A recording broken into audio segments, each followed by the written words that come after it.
एक बार फिर देवर्षि नारद के मन में यह अभिमान पैदा हो गया कि वे ही भगवान विष्णु के सबसे बड़े भक्त हैं। वे सोचने लगे, मैं रात दिन भगवान विष्णु का गुणगान करता हूँ, फिर इस संसार में मुझसे बड़ा भक्त और कौन हो सकता है। किंतु पता नहीं श्रीहरि मुझे ऐसा समझते हैं या नहीं। यह विचार कर नारद भगवान विष्णु के पास क्षीर सागर में पहुँचे और उन्हें प्रणाम किया। विष्णु जी बोले, आओ नारद, कहो कैसे आना हुआ। नारद बोले, भगवान मैं आपसे एक बात पूछने आया हूँ। भगवान विष्णु बोले, मैं तुम्हारे मन की बात जानता हूँ नारद, फिर भी तुम्हारे मुंह से सुनना चाहता हूँ। नारद ने कहा, हे देव, मैं जीवन भर आपका गुणगान करता रहा हूँ, पल पल हर क्षण मुझे बस आपका ही ध्यान रहता है। आप मुझे यह बताइए कि क्या मुझसे भी बड़ा आपका कोई अन्य भक्त है संसार में। भगवान विष्णु समझ तो पहले ही गए थे कि नारद को अपनी भक्ति पर अभिमान पैदा हो गया है, किंतु अपने मन की बात छुपाकर वे बोले, नारद, इस प्रश्न के लिए तो तुम्हें मेरे साथ मृत्यु लोक चलना पड़ेगा। नारद बोले, ठीक है भगवान, मैं मृत्यु लोक चलने के लिए तैयार हूँ। भगवान विष्णु नारद को लेकर मृत्यु लोक चल पड़े। धरती पर पहुंचकर दोनों ने किसान का भेष धारण किया और एक गांव के किनारे बनी एक झोपड़ी की ओर चल पड़े।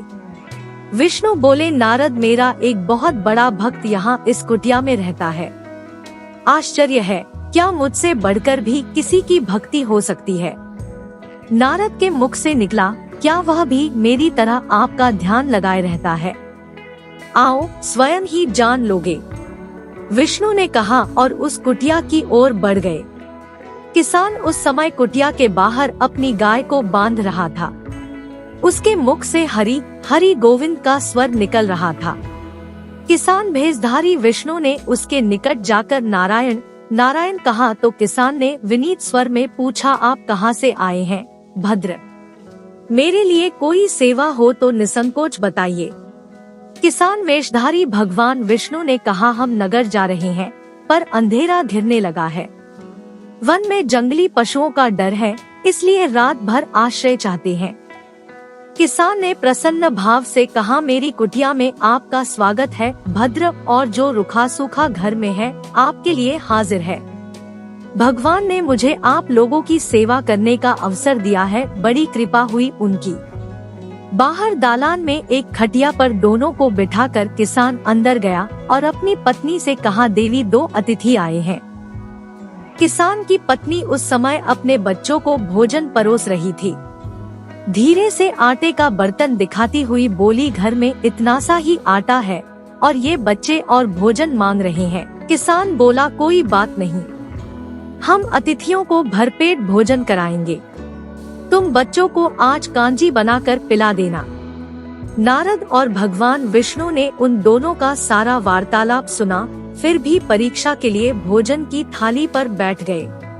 जब दोनों भरपेट भोजन कर चुके तो नारद सोचने लगे, यह सीधा साधा गृहस्थ भगवान का सबसे बड़ा भक्त कैसे हो सकता है। उधर श्रीहरि ने किसान से और भोजन लाने की फरमाइश कर दी। बोले, मेरा पेट अभी नहीं भरा, क्या और भोजन मिलेगा। किसान रसोई घर में गया और जाकर पत्नी से पूछा, कुछ और भोजन बचा है क्या। पत्नी बोली, बच्चों के लिए कांजी बनाई है, बस वही शेष है। विष्णु और नारद वह भी पी गए। किसान और उसके परिवार को भूखे ही सोना पड़ा। भूखे बच्चे माँ का आंचल थाम कर उठे, माँ नींद नहीं आ रही है, मुझे बड़े जोर की भूख लगी है। पिताजी ने उन अतिथियों को कांजी भी क्यों पिला दी। किसान ने बच्चे के सर पर हाथ फेरते हुए कहा, अतिथि को भोजन कराना स्वयं विष्णु भगवान को भोग लगाने के समान है बेटा। बाहर दालान में दोनों अतिथि अलग अलग बिस्तरों पर लेटे हुए थे। भगवान विष्णु ने कहा, तुमने सुना नारद, किसान और उसके परिवार को भोजन नहीं मिला, फिर भी वह मेरे गुण गा रहे हैं। यह तो कुछ भी नहीं है, मैंने तो कई कई दिनों तक भूखे रहकर आपका स्मरण किया है। अगले दिन सुबह उन्होंने देखा किसान भगवान विष्णु की मूर्ति के सामने कह रहा था, गोविंद हरि हरि। तुम सदा मेरे मन में बसे रहो, बस मुझे कुछ और नहीं चाहिए। फिर दोनों अतिथियों से बोला, हरि की बड़ी कृपा है, वही जग का रखवाला है, प्रभु की दया से रात को कोई कष्ट तो नहीं हुआ। जब तक आपका जी चाहे तब तक आप दोनों यहाँ रहे। मैं खेत पर जा रहा हूँ। किसान भेषधारी श्री हरि बोले, हम भी तुम्हारे साथ चलेंगे यदि तुम्हें कोई आपत्ति न हो तो। नारद और विष्णु भगवान किसान के साथ उसके खेत पर गए। किसान बोला, यही है अपना खेत, अब मैं अपना काम करूँगा। गोविंद हरि हरि। नारद बोले, तुम तो सत्पुरुष हो, भगवान के बड़े भक्त हो, हर घड़ी उनका नाम लेते रहते हो।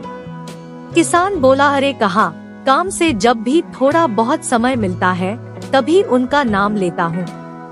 नारद ने पूछा, कब कब मिलता है समय? किसान बोला, सुबह उठता हूँ तब, रात को सोता हूँ तब, और दिन में जब भी काम से समय मिल जाए। ओ समझा, नारद के मुख से निकला।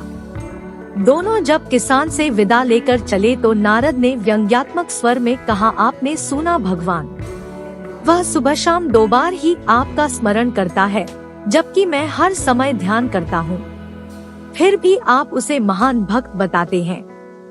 नारद की बात सुनकर श्रीहरि चुप रहे, किंतु मन ही मन उन्होंने कहा, कारण भी जान जाओगे नारद।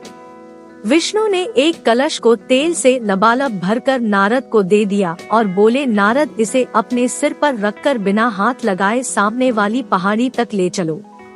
ध्यान रहे इस कलश में रखे तेल की एक बूंद भी जमीन पर गिरने न पाए। नारद बोले, यह कार्य सहज तो नहीं है। यह कहकर नारद ने कलश सिर पर रख लिया और पहाड़ी की ओर चल दिए। नारद पहाड़ी तक गए और लौट आए। विष्णु बोले, लौट आए नारद, ठीक है, अब यह बताओ कि इतनी दूर जाने और आने में तुमने कितनी बार मेरा स्मरण किया है? नारद बोले, एक बार भी नहीं भगवान, करता भी कैसे, मेरा सारा ध्यान तो तेल और कलश की तरफ लगा हुआ था। श्रीहरि बोले, तब तुम ही सोचो, वह किसान दिन भर कठिन परिश्रम करता है, फिर भी 2-4 बार मेरा स्मरण जरूर करता है, और तुम एक बार भी मेरा स्मरण नहीं कर पाए। विष्णु की बात सुनकर नारद के अंतर्चक्षु खुल गए। वह श्रीहरि के चरणों में गिरकर बोले, मान गया प्रभु, जो संसार के झंझटों में रहकर भी आपका स्मरण करते हैं, वे ही सबसे बड़े भक्त हैं। दोस्तों, आपको यह कहानी कैसी लगी कमेंट करके जरूर बताएं। हमें आपके जवाब का इंतजार रहेगा। अगर कहानी पसंद आए तो लाइक जरूर करें और ऐसी ही और कहानियाँ सुनने के लिए चैनल को सब्सक्राइब जरूर करें। आपका बहुत बहुत धन्यवाद।